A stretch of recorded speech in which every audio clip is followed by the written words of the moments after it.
It started with a text. 5 words, no punctuation, no emotion. You weren't invited to dinner. And then a second, like an afterthought. Your brother's girlfriend doesn't like you. That was it. No apology, no explanation, just my mother letting me know I was officially uninvited from my own family's table because my brother's girlfriend, an Instagram influencer with a filter addiction and a tendency to fake allergies, didn't like me. And this came just 4 hours after I'd finalized 2 things: a $120,000 investment into my parents' struggling coffee shop to keep their dream alive, and a fully paid 10-day luxury trip to Hawaii as a surprise for their 30th anniversary. I was still holding the confirmation email when the text came in. The hotel upgrade alone was $9,600. Ocean view, private massage cabana, champagne on arrival. I'd chosen the package with love, thinking maybe this would finally be the thing that made them look at me the way they looked at my brother. But instead, I got that text.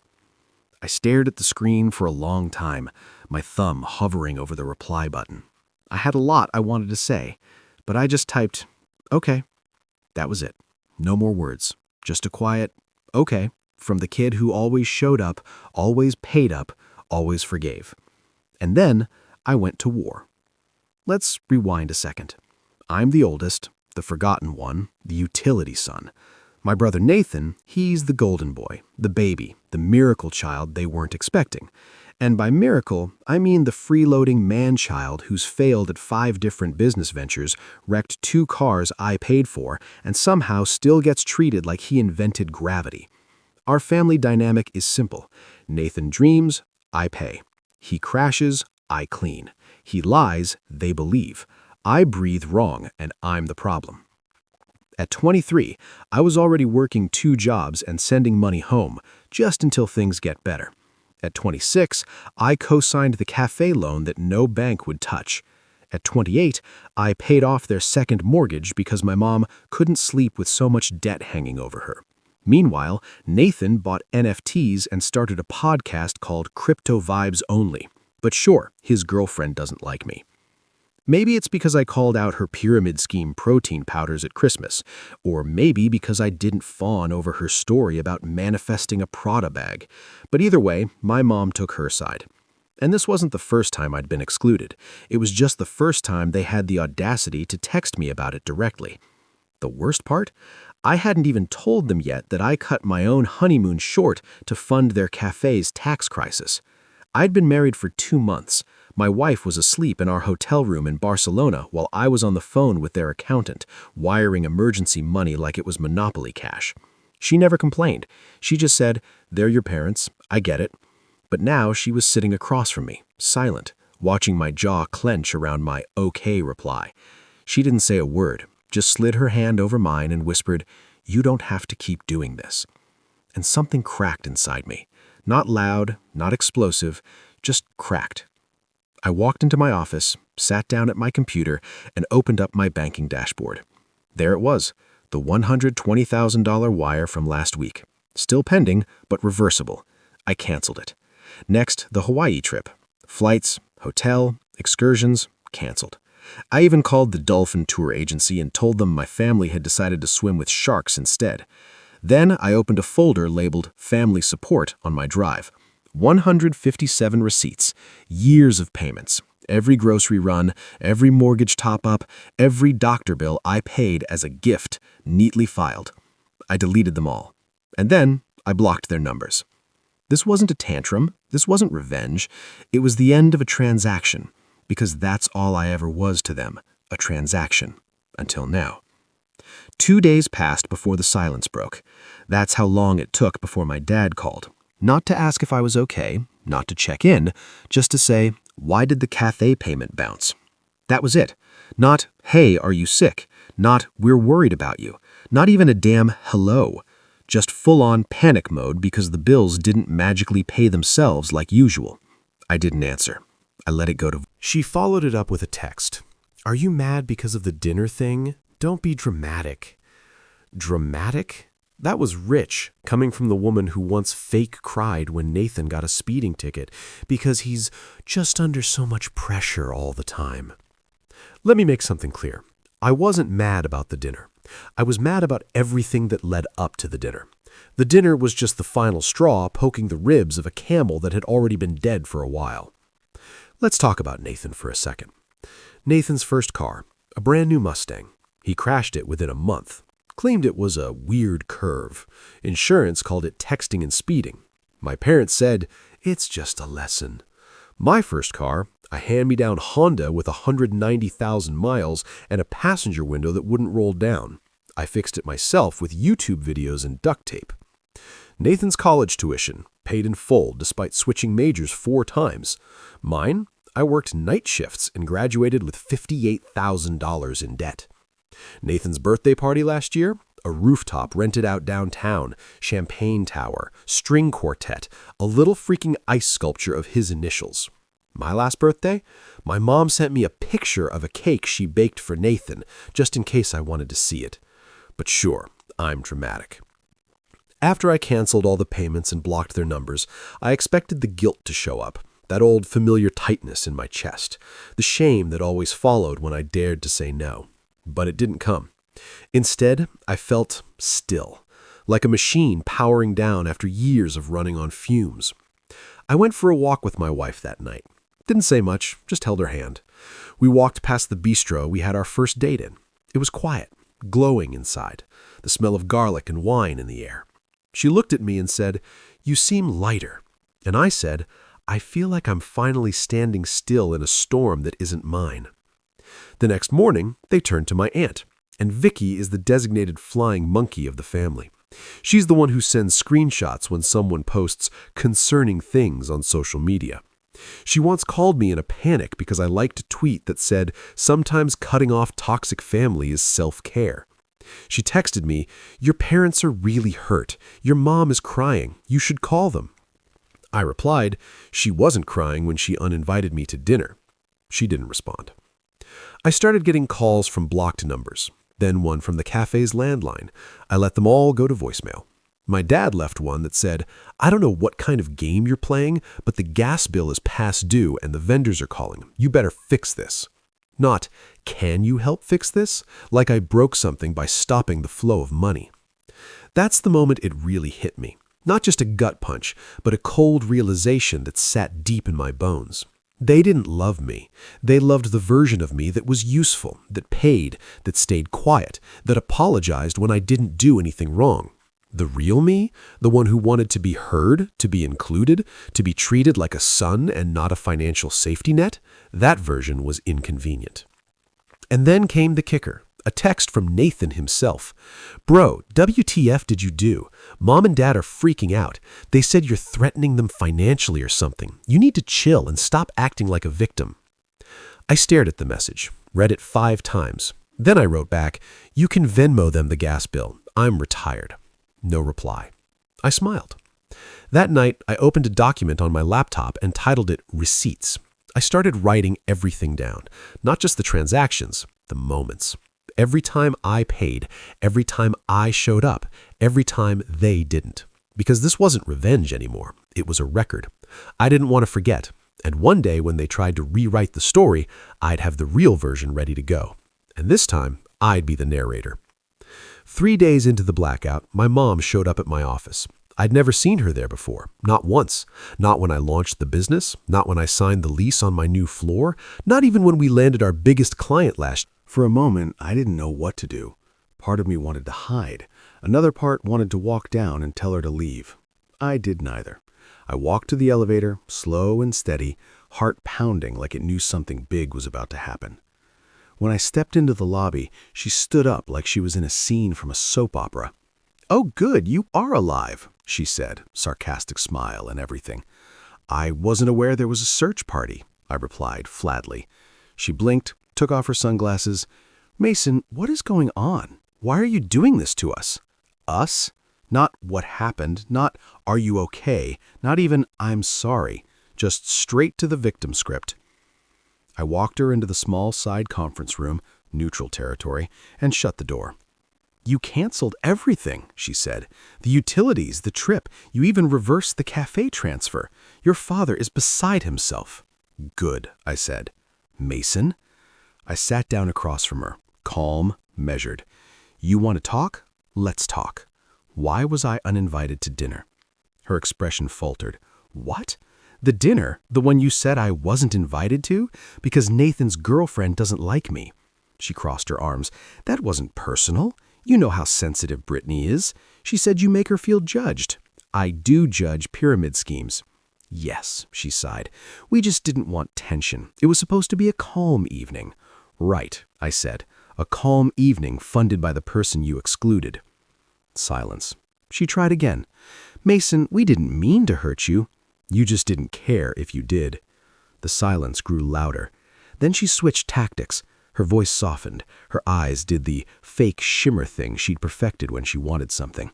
We're not asking for anything big, just a little help until the cafe stabilizes. I leaned back. I gave you $120,000. That was an investment. No, that was a lifeline. You just didn't like the fact it came with expectations. She shifted in her seat. You've always had such a martyr complex. Funny, I thought I had a provider complex. And then she dropped the real bomb. Do you know what your brother said after all this? He said you've always been jealous of him, that this is just your way of acting out. I didn't flinch. That sounds exactly like something he'd say. He's hurting too. From what? The stress of being carried through life like a handbag? She looked at me like I'd slapped her. You've changed, she said coldly. No, I said. I just stopped paying for your silence. We sat there staring at each other. She looked like she wanted to cry, not because she was sad, but because her usual tools, guilt, deflection, manipulation, weren't working anymore. Then she stood up. If you want to destroy this family over a dinner, that's your choice. I didn't move. I didn't destroy anything, I said. I just stopped pretending it wasn't already broken. And then she left. No hug, no goodbye. Just a huff and a slammed door that didn't quite echo as much as she probably wanted it to. That night, Nathan posted a photo on Instagram. He and Brittany holding cocktails, captioned, "Celebrating clarity. Some people subtract from your peace. Protect your circle." No mention of me, but I was tagged in a comment by one of his followers. Didn't your brother pay for that cafe? Nathan replied, not really. He gave us money and tried to control it. Not the same thing. Control, that's what they were calling it now. Funny because for years, all I did was give. Money, time, energy, grace. Now that I wanted a seat at the table I built, suddenly I was a threat. After my mom's surprise ambush at the office and Nathan's cryptic Instagram flex, something inside me switched. No more just ignoring them. No more letting them write the script. If they wanted a show, I'd give them a performance they wouldn't forget. So I started pulling strings. See, they forgot who they were dealing with. I didn't just invest in the family business, I rebuilt it. I created their online ordering system. I got them listed in 3 local tourism guides. I streamlined their POS system when Nathan kept forgetting how to do basic inventory. And best of all, I owned 40% of it, legally, quietly, filed through an LLC with my signature because I believed in protecting my own. Until now. I called my lawyer, Danielle. Sharp, fast, and cold as stone when she needed to be. I'm ready, I told her. Time to make it official. She didn't even need to ask what I meant. We had the paperwork filed within 48 hours. A notice of dissociation from the LLC, withdrawal of capital, and a formal demand for... But I didn't stop there. I sent a copy to every vendor the cafe worked with, politely informing them that I was no longer associated with the business and that any unpaid balances going forward would not be covered by me. You know what vendors do when they hear that kind of thing? They panic. Because my name was the one that got them net 60 payment terms. Mason Walters was the stability behind that business. Not Nathan, not my parents, me.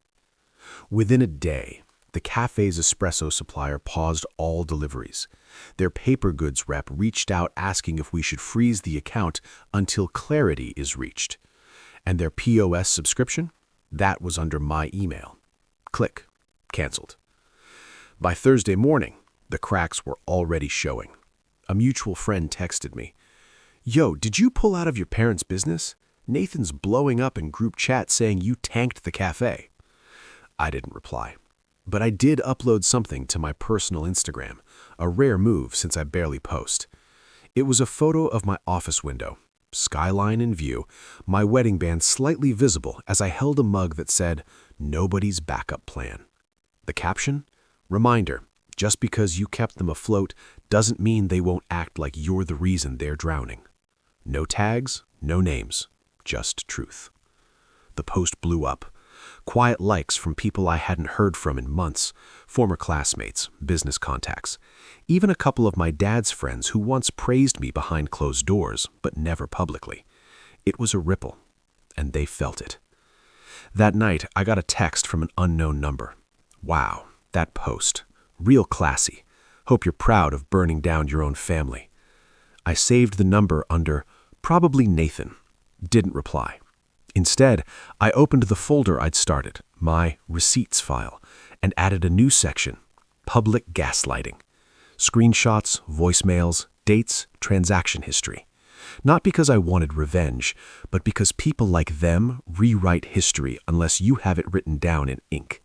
And I wasn't going to let them keep the pen this time. Friday morning, I got a call from Danielle. "Are you sitting down?" I was. She laughed. "Nathan just tried to call the bank and say you had no right to pull funds because you're not involved in operations." I grinned. "Let me guess. He didn't know what managing partner meant." "Bingo."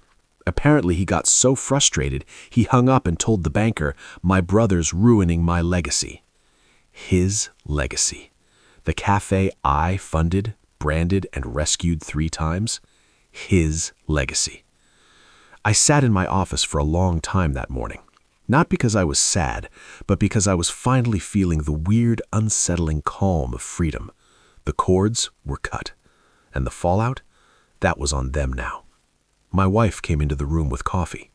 She looked at me for a second, cautious. "You okay?" I looked at her. "I think I am," I said. Then I added, "I think I've been waiting my whole life to stop being their son and start being me." She smiled. About damn time. By Saturday morning, Nathan finally cracked. He posted a full-blown meltdown on Facebook, a long, rambling wall of text that began with, "Family should be about love, not control," and ended with, "I just want peace, but some people only care about power." Let's break it down. He framed himself as the victim. He never mentioned me by name, but referenced a relative who sabotaged the business out of spite. He ended it with a Bible quote, because of course he did. The comments? A mixed bag of enablers, clueless family friends, and a few brave souls who saw through the BS. Praying for healing, love. Everyone has their side. Stay strong, bro. Heart. And my personal favorite, wait, wasn't Mason the one who built the cafe's website and paid off their rent last year? That comment disappeared within the hour. Classic Nathan. Transparency makes him itch. My phone didn't stop buzzing all day. People from our hometown, old coworkers, distant cousins. Everyone wanted context. Everyone wanted the tea. I gave none. Except for the one person, Aunt Camille, the only member of the family with a spine not made of jello and guilt. She called me that evening. "You okay?" she asked, voice steady. "Doing better than expected," I said. "I figured. Just so you know, Nathan's been calling everyone telling you're trying to steal the business and cut the family off." I laughed. "From what? Emotion?" My throat tightened for a moment. That last one I hadn't even realized someone else noticed. "Thanks, Aunt Camille. Don't thank me. Just don't let them spin it. Truth deserves a mic too." So I gave it one. I didn't go full social media scorch. That's not my style. But I did write a long post. Not angry, not bitter, just honest. I wasn't going to say anything publicly, but after a few messages, I feel I should clarify. I supported my family financially for 10 years. I paid bills, funded businesses, and covered emergencies. I did it quietly, without conditions. I was excluded from family events, belittled, and made the scapegoat when I began setting boundaries. Recently, I chose to step back, not to hurt anyone, but to protect myself. I'm sharing this not for pity, but for clarity. Boundaries are not betrayal. Silence is not guilt. And walking away from manipulation isn't cruelty, it's survival. No names, no drama, just facts. It went semi-viral in our local network. Comments flooded in. People shared their own stories. Some messaged me privately to say I needed to hear this. Others tagged their own family members. One even wrote, "This is exactly what happened with my sister." Nathan? Silent. For the first time in his life, he didn't have a comeback, because the truth didn't need one. The next day, my mom sent a message through a family friend, a voice memo. I didn't want to listen, but curiosity won. Her voice was soft, theatrical. "Mason, I don't know what's happened to you. You used to be kind. You used to care about us. I never thought you'd turn the whole town against your own family. This isn't you. We raised you better than this." I played it again. "This isn't you." Funny, because for the first time in my life, I was pretty damn sure it was. On Monday, Danielle called me again. "You ready for the update?" "Hit me." She paused.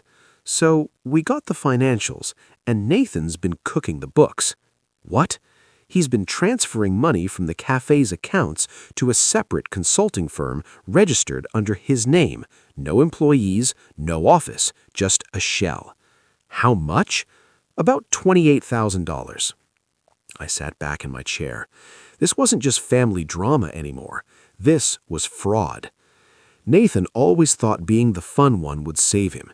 He believed charm could cover incompetence, that if he posted enough inspirational quotes and smiled hard enough in family group photos, the world would forget he'd never held down a real job for longer than 6 months.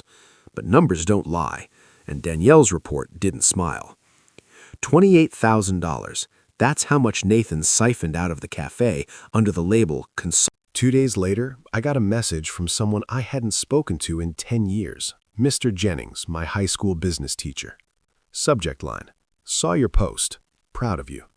He wrote, "I remember when you stayed after school to print job applications while your brother was getting a new car.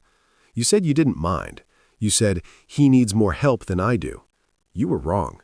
He didn't need help. He needed boundaries. I'm glad you finally gave him one."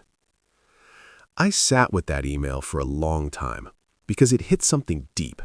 I spent most of my life thinking I was stronger for taking on more, for holding silence instead of making waves, for fixing what I didn't break. But now I realized strength wasn't swallowing injustice, it was walking away from it. A week later, the cafe shut down. No announcement, no farewell post, just a note on the door, closed until further notice. I didn't celebrate, I didn't laugh. I just sat in my office, sipping coffee I brewed myself, and whispered, "I tried." Because I did. God knows I did. Then something unexpected happened. A woman came to see me. She was tall, early 40s, wore a tired cardigan and eyes that had seen too much. She introduced herself as Angela, the cafe's former bookkeeper. "I heard what happened," she said. "I just wanted to thank you." "For what?" I asked. "For caring enough to blow it up before it got worse." She slid a tiny envelope onto the table. Inside was a note, handwritten, crumpled, clearly torn from a notebook. "I'm sorry. You were always the one who showed up. I'm so sorry. Mom." I didn't know how to feel, but I folded the note carefully and put it in the same drawer as the cafe's business license. They both belonged to the past now. Nathan showed up at my building. No call, no warning. Just his beat-up Audi double-parked out front, like entitlement had its own valet service. I watched him from my office window, hands in his pockets, pacing like a man preparing for a role he hadn't rehearsed well enough. I could have ignored him, should have, maybe, but I told the receptionist, send him up. If he wanted one last scene, I'd give him the ending he never expected, a quiet one. He walked in like he was late to something important, like I owed him minutes he was generous enough to spend. "Mason," he said, nodding like this was a job interview and not a fallout. "Nathan." Silence. He looked around the office like it was an alien planet. Then he sat down across from me and leaned forward. "You didn't have to do it like this." "Didn't I?" I asked calmly. "You humiliated them. You embarrassed the whole family." "No," I said. "They did that when they chose silence over accountability. I just stopped covering it." "You think you're the good guy?" "No, I think I'm the one who finally got tired." He shifted in his chair, eyebrows raised, expression shifting to that tired smirk he wore when he thought he could win people over. I was under pressure, all right? I was trying to make the cafe profitable by stealing from it. It wasn't stealing, he snapped. I was paying myself back for all the hours I put in. You mean the hours you spent creating TikToks and burning through the budget for vegan oat bars nobody bought? His mouth opened, then closed, then opened again. I'm not perfect, he said. No, I replied. You're practiced. He looked down. I came here, he said slowly, because Mom's not doing great. She barely talks. Dad shut down. I know you hate them. I don't hate them. I grieve them. That's different. More silence. I lost a brother too, I added. He looked up at me, something flickering in his eyes. I know you think I had it easy.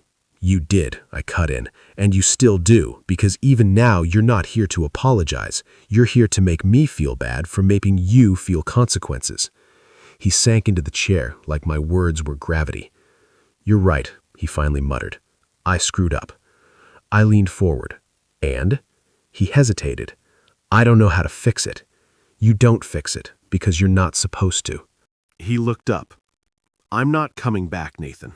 Not to the family, not to the business, not to the role you all wrote for me without my consent. That version of me, he's gone. We sat in the silence that followed. It wasn't angry. It wasn't hostile. It was just final. He stood up. I guess this is it then. I nodded once. He walked to the door, paused. For what it's worth, he said, I really thought you were the strong one. I was, I said, and now I'm free. That night, I cooked dinner with my wife, just us, Jazz playing low, her humming while she stirred something on the stove, and I realized the version of me who needed their approval was gone, and what took his place? A man who chose peace over permission. I never expected peace to feel so quiet. Not the kind of quiet that comes with loneliness or sadness, but the kind that happens after a storm, when the windows stop rattling and the air finally settles. That's what life feels like now. Still, not empty, whole. It's been 3 months since Nathan came to my office, 2 since the cafe officially closed for good, 1 since my parents tried to send a letter through their attorney asking to open a conversation. Danielle called me the same day and asked how I wanted to respond. I told her, we already did. They just didn't listen the first time. She smiled. No reply then. None. And I meant it. Because the thing about closure, it's not something they give you, it's something you choose. I donated the last of the cafe receipts to a community center that helps young entrepreneurs. I figured if something good was going to come from those years of giving, it wouldn't be pity. It would be purpose. The cafe died, but I didn't. I'd build something better in its place. A business that's thriving, a marriage rooted in truth, a future I don't have to earn through suffering. One night, my wife and I hosted dinner at our place. Just us, 2 close friends, her sister and husband, and our neighbor who always brings amazing wine but can't cook to save his life. Someone raised a glass and said, to Mason, who quietly does more than most people will ever see. I laughed. It was warm, casual. But later that night, when we were cleaning up, my wife asked, what were you thinking about when he said that? And I said, I used to want them to say things like that. She didn't say anything, just reached out and held my hand. I haven't blocked my parents, not because I want to talk, but because I no longer flinch when they try. Their emails left unread. Their calls ignored, their words powerless. And Nathan? I heard through a friend that he moved in with Brittany's parents. He started a new podcast called Reset. Fitting name for a guy who hits restart every time accountability knocks. I don't hate him, I just don't need him. Last week, I received a letter, handwritten, no return address. The handwriting was my mother's. It said, we're sorry. We don't know how to fix it, but we're trying. We miss you. We're proud of you. We hope that means something. I folded it once, placed it in a drawer with the others, and I went back to my life. Because I don't live in that house anymore.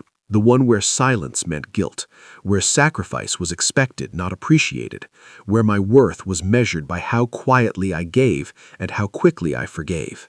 No, I live here now, in a space I built on terms I chose, with people who don't ask for my loyalty like it's a down payment, but offer love like it's a shared key. They lost a son they didn't deserve, but I found a man they never allowed me to be. And I'm not going back. Not for guilt, not for blood, not for anything.